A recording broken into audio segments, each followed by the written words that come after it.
And hello YouTube, and welcome back to another episode of the Zone TV Movie Entertainment with me, your host Jonathan, once again bringing you my thoughts and review for The Mandalorian Season 2, Episode 3. Now before I begin, gotta let you guys know, big spoilers here. I actually wasn't going to do my spoiler review for this, but seeing how this is a big episode and everybody's talking about it, it's all over the internet. And if you haven't seen it yet, and you haven't seen the rumors or the spoilers yet, just letting you guys know, spoiler, because there are some things here I can't talk about without actually spoiling it. And if you haven't seen it, I don't want to ruin it for you, so go check it out. That's what I'm gonna say, because I'm about to talk about it in 5, 4, 3, 2, 1, and now you've been warned. Okay, so those of you who have seen the episode, we're all losing our minds here because things went down. First of all, we all know what happened at the end of episode 2. They got out of that icy snow planet, and he was helping that frog lady deliver her to her husband with her eggs to some planet where it kind of reminds me of like a fishing dock where people can go fish, like a fish town community. Kind of like one of those. Kind of like if you've seen Justice League where Aquaman hangs around. It's a fish town. People get all their fish and all that stuff to survive. Kind of like that. So they go there. His ship is pretty much ruined. He's trying to get information.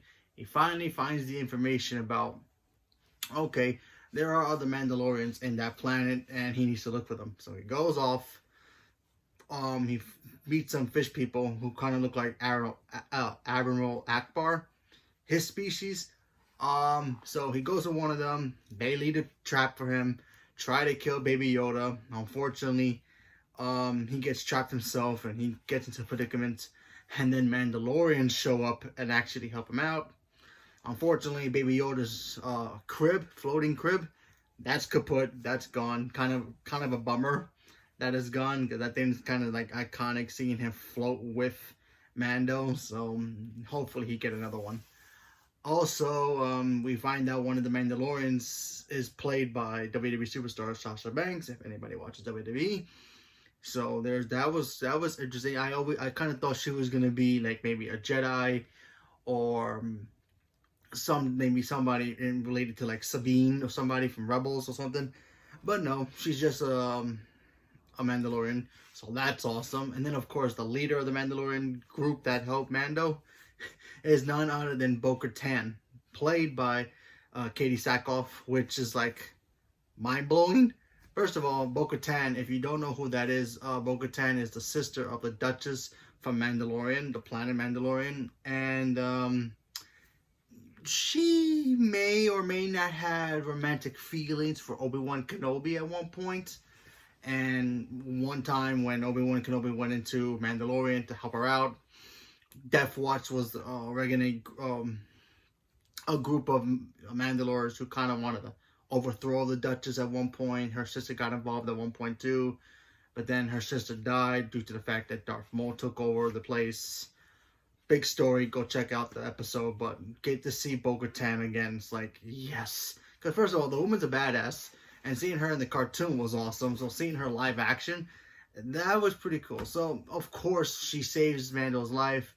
I scratch your back, you scratch my back kind of deal. We get that kind of situation where she wants to smuggle into one of the stormtroopers, like military bases that floats. So they go on the base, and she's trying to look for information about the guy who has the Death Blade. Now, the Death Saber, or the Dark Saber. Sorry, the Dark Saber. If you don't know what that is, the Dark Saber was a weapon that the Mandalorians built to counteract fighting the lightsabers. Kind of cool. Very cool weapon, kind of like a ninja star kind of weapon, but it's got the black hilt that comes out, so that's pretty cool. The last time we saw that thing, at one point Sabine had it, and then first of all Darth Maul had it, and then Sabine had it. Then actually no, wait, take it back. One of the Death Watch leaders had it at one point. Then he lost it to Darth Maul. Darth Maul technically lost it to the Emperor, but the Emperor never collected it. And then somehow Sabine beat Darth Maul, or beat somebody who beat Darth Maul, and it's a whole thing. So basically, that weapon is so sacred to the Mandalorian people. Whoever has that, basically is the boss of the Mandalorian. So if I had the Death Blade and somebody came to challenge me for it, or just challenge me to a fight and I lost, I would not only lose my life, but I'd give him the Death Blade itself, the dark saber as well, and also that person would be in charge, and vice versa. Kind of like the Elder Wand from Harry Potter, if you know what I'm talking about. Elder Wand loses allegiance to whoever kills the previous owner or disarms them. So kind of like that kind of situation. So she's looking for that. Obviously, Mando helps her out, and the Mandalorian as well. They get into a couple of scrap fights with the stormtroopers. Unfortunately, the stormtroopers are still as horrible as ever, but we all love them. And of course, Baby Yoda stayed behind with the frog people and and her husband. So that was cool. He didn't eat any eggs, so don't have to worry about that. He didn't eat any of the eggs this time. So some of the eggs did hatch at the end of it, but yeah.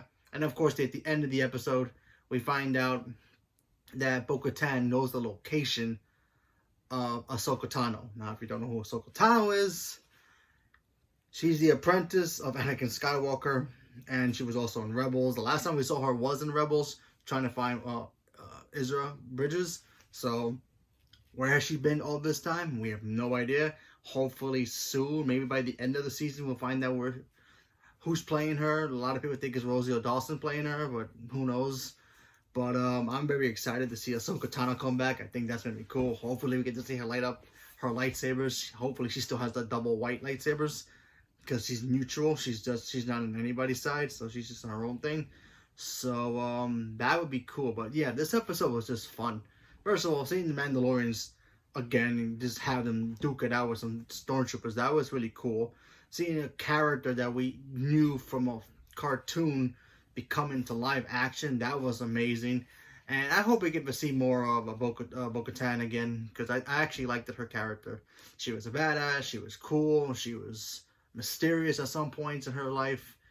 And yeah, she was a sister of the Duchess who was in love with Obi-Wan Kenobi, so there's that tie-in right there. And it was just a fun episode. Not a Baby Yoda, but still fun episode, and I enjoy it. And it gets me pumped up to see what's going to happen moving forward. So I'm excited for that. So leave a comment below. Let me know what you guys thought about the episode. And stay tuned for more. Thank you very much and have a good day.